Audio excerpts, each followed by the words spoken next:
यहूदा के राजा यहोयाकीम के राज के तीसरे साल बेबीलोन का राजा नबूकदनेस्सर यरूशलेम में आया और उसने शहर की घेराबंदी कर दी। कुछ समय बाद यहोवा ने यहूदा के राजा यहोयाकीम को और सच्चे परमेश्वर के भवन के कुछ बर्तनों को नबूकदनेस्सर के हाथ में कर दिया। नबूकदनेस्सर इन बर्तनों को शिनार देश ले गया और वहां उसने इन्हें अपने देवता के मंदिर के खजाने में रख दिया। फिर राजा ने अपने प्रधान दरबारी अश्पजन को आदेश दिया कि वह कुछ इजराइलियों को ले आए जिनमें शाही घराने के और ऊंचे खानदान के लोग भी हो। उसने कहा कि वह ऐसे नौजवान होने चाहिए जिनमें कोई खामी न हो, वे दिखने में सुंदर हो, उनमें बुद्धि, ज्ञान और पैनी समझ हो और वे राजमहल में सेवा करने के काबिल हो। अश्पजन को आज्ञा दी गई थी कि वह उन नौजवानों को कसदियों के साहित्य और उनकी भाषा की शिक्षा दे।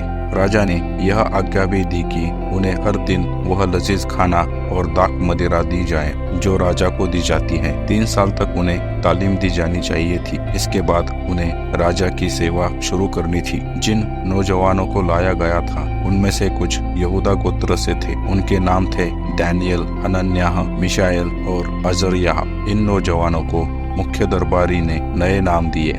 उसने दानियेल को बेलतशस्सर नाम दिया, हनन्याह को शद्रक, मिशाएल को मेशक और अजर्याह को अबेदनगो।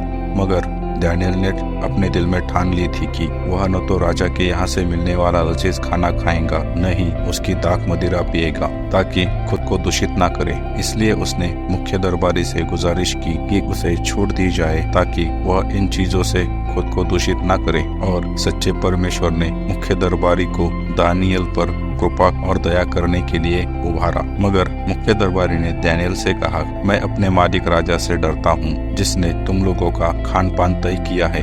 अगर वह देखेगा कि तुम अपनी उम्र के दूसरे नौजवानों के मुकाबले कमजोर लग रहे हो तो जानते हो क्या होगा। तुम्हारी वजह से मैं राजा के सामने दोषी ठहरूंगा। तब दानियेल ने उस अधिकारी से बात की जिसे मुख्य दरबारी ने दानियेल, हनन्याह, मिशाएल और अजर्याह की देखभाल की जिम्मेदारी सौंपी थी। दानियेल ने उससे कहा, मेहरबानी करके अपने सेवकों को 10 दिन तक परख कर देख, हमें खाने के लिए साग सब्जी और पीने के लिए पानी दे। फिर देख कि कौन दिखने में अच्छा लगता है, हम या राजा के यहाँ से लजीज खाना खाने वाले नौजवान। इसके बाद तू फैसला करना कि तू अपने इन सेवकों के साथ आगे क्या करेगा। अधिकारी ने उसका सुझाव मान लिया और उन्हें 10 दिन तक परखा। 10 दिन के आखिर में ये नौजवान शाही खाना खाने वाले सभी जवानों से ज्यादा अच्छे और तंदुरुस्त दिख रहे थे। इसलिए अधिकारी उन्हें ठहराया गया लजीज खाना और दाख मदिरा देने के बजाय साग सब्जियां